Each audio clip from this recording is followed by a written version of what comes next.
Hey you, it's Elle, and if you were on my blog last week, I did a post on fall hair trends, and I asked you guys to vote on which one you wanted to see me recreate on the blog. I was really hoping you would pick because Blake Lovely is like one of my hair idols. She has amazing hair, and I always love to see how her hair is done in different photos. So we're talking like sexy bed head, some loose curls, and lots of volume, a little bit of texture. And we're going to be able to recreate that with some Velcro rollers. So I got these at a dollar store, but you can get them at any hair supply store. Drugstores have these, any of your box stores like Walmart, Target, and so on. This is really going to help with volume, but for those of us that want a bit of a tighter curl, I'm going to go for a bit of a smaller size. So you can see, so I'm going to mix these up and use both of these. But if you just want volume, use a bigger roller. If you want more of a curl, then use a smaller one.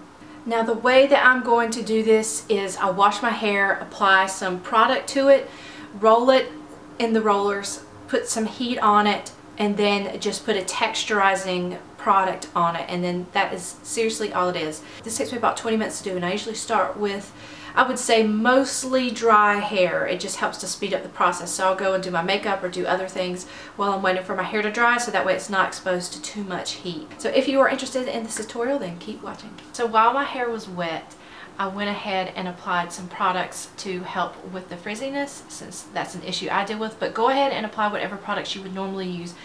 And you'll notice I've already got two rollers started here. So I like to go from this side and go back and then wrap the sides and then do these last. So I'm going to take a section of hair, I would say maybe ½ an inch. Be sure that that's combed out.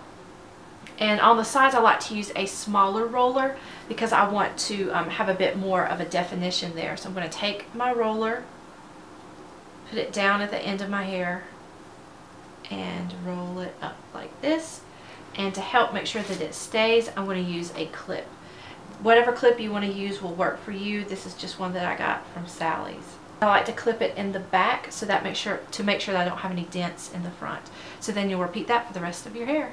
I look a little crazy. So so this is what it looks like. I'll turn around so you can kind of see it. It would normally, I'm using big rollers, so that's why I have a lot of volume here and in the back. But I think normally if you have fine hair and you're not going for super big waves, or if you just know they might fall out, that's why I would go with something a little bit smaller for you guys. So this is what it looks like all the way around. And hopefully no professional hair people are watching because I did this really messily, because y'all know me, I'm always in a hurry. So from here you can let it air dry. I suggest hitting it with a hair dryer. I'm going to actually use a drying cap, and you could get these at Sally's. Essentially you just attach it to here, you put this on your head, and then you put it on low. Your clips will get hot if you're using metal clips. This does get hot, so please exercise caution if you go this route. Your hair from anywhere from 5 to 15 minutes. It just depends on how long it takes your hair to dry. I allowed my hair to cool. If you have that cool shot function on your hair dryer, which most of them do by now, that'll work great for you. You can just let it air dry and cool down naturally while you're browsing your favorite beauty blog.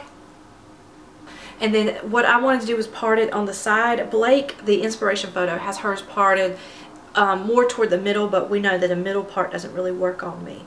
So she has a really rough texture to her hair, and we're going to mimic that. So just, you know, go through and fluff out the curls, because this is just very loose. Again, I used large rollers, so that's what I was going for, was more volume and less curl. And from here you have 4 options. Option number 1, you can use a beachy spray to kind of help define those pieces and make it a little bit crunchier. The second option you have is a paste. You can use a paste to define certain pieces in the hair.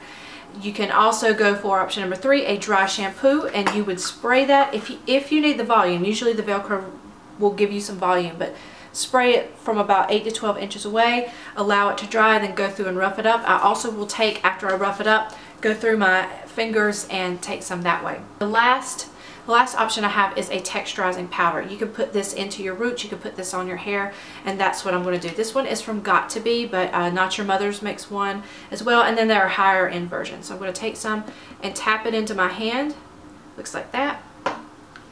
Put it together, and it should be just like non-existent, but it's in there, and I'm just going to go through and scrunch my hair to kind of give it and rough it up a little bit to give it more of that sexy bed head. And you could go through your roots if you need more volume. You really shouldn't need it. Like I said, you're using the Velcro rollers.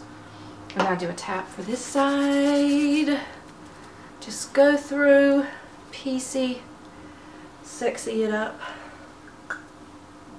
There you have it. Some big, volumized, sexy bed head, and it will only look better as the day goes on. So I hope you enjoyed this tutorial, something different than using a typical curling iron or the usual beachy waves I like to do. Have a great day, be safe, behave, and be well. Lavelle. Bye.